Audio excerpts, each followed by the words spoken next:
ما تقلقش، انت مستني السنة الجديدة واجالك مستنيك.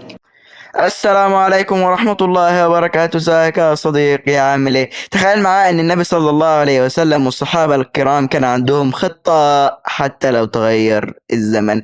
كان عندهم خطة لتحول الزمان يا صديقي. فانا جاي في الفيديو ده عشان اقول لك الخطة دي، بقول لك شوية وصايا نبوية وروجيتا نبوية تخليك تقدر تبدأ عام جديد وحياة سعيدة.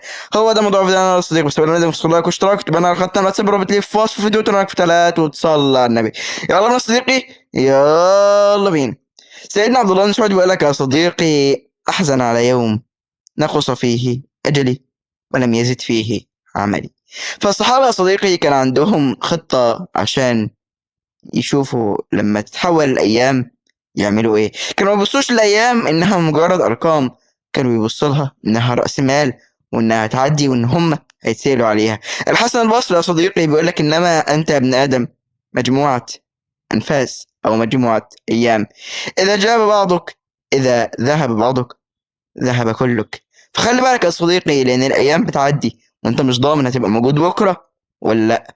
والنبي صلى الله عليه وسلم يا صديقي كان بيعودنا دايما اللي احنا نداوم على الأعمال، ونكون عندنا اتصال بين ربنا وبيننا دائما وأبدا يا صديقي، عشان لما نروح له يبقى معانا حاجة تشفع لنا عنه. فصديقي وسط الناس ما عاد تعمل معاصي والناس غرقانة بالذنوب، يا أصلا أنت لازم يا صديقي يبقى عليك حاجة مهمة جدا، واللي أنت تعبد ربنا وسط الناس ما هم بيهرجوا في هرج ومرج بين الناس. أنت تعبد ربنا. عارف يا صديقي في الوقت ده لما تعبد ربنا كأنك هاجرت إلى النبي صلى الله عليه وسلم. مش كلامي ده، كلام سيدك النبي صلى الله عليه وسلم. فخلي بالك يا صديقي، لأن العمل والعبادة في وقت الهرج كالهجرة إلى النبي صلى الله عليه وسلم. فهاجر النبي صلى الله عليه وسلم يا صديقي، واهجر المعاصي، وأزح الذنوب عن الأكتاف، واعبد ربنا سبحانه وتعالى، وصل على الرسول صلى الله عليه وسلم. وهيا بنا صديقي ننتقل إلى الروجيتا النبوية اللي هتخلي العام الجديد عام سعادة وسرور.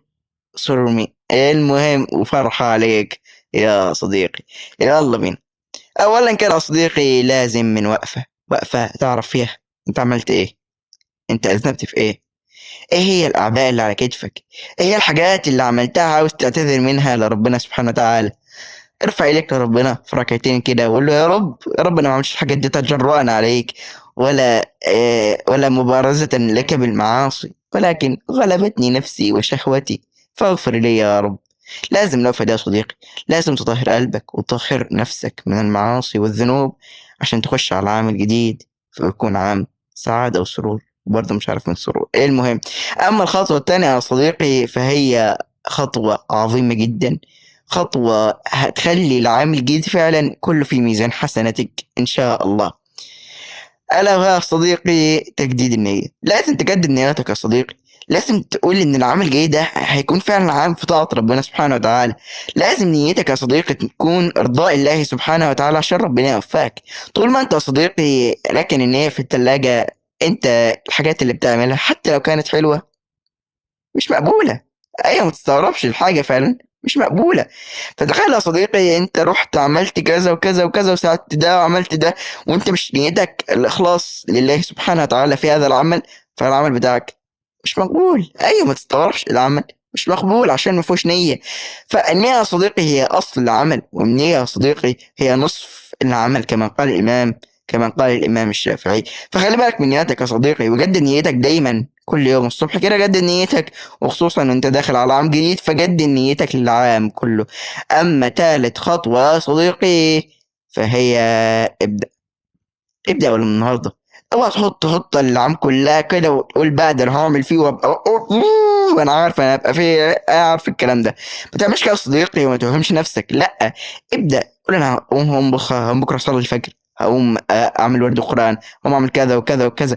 خلي اليوم كده بلاك مثمر، وتذكر دايما ان خير الاعمال وافضل الاعمال عند الله سبحانه وتعالى ادومها وإن قل أدومها وإن قل. فلازم يا صديقي تبدأ، ولازم تقف مع نفسك، ولازم تراجع نفسك، ولازم تجدد نيتك، ولازم تسأل ربنا سبحانه وتعالى أن يهل هذا العام علينا بالأمن والأمان، والسلامة والإسلام كما أمر النبي صلى الله عليه وسلم. وفي النهاية يا صديقي السؤال ليك، هل يا صديقي كنت محدد مكان تخرج فيه، ولا كنت محدد اللي انت تقعد قعدة خلوة مع ربنا سبحانه وتعالى؟ وإلى هنا صديقي انتهى فيديو النهارده. جزا الله عنكم هم شرحنا ولكم صدور الصدقات وأوقاتكم فإنه هو الحي القيوم، وسبحانه يعلم أن فيه يحبكم فإنه علام الغيوب. كان من توفيق من الله، وإن كان من خطأ فمني ومن الشيطان. والسلام عليكم ورحمة الله وبركاته.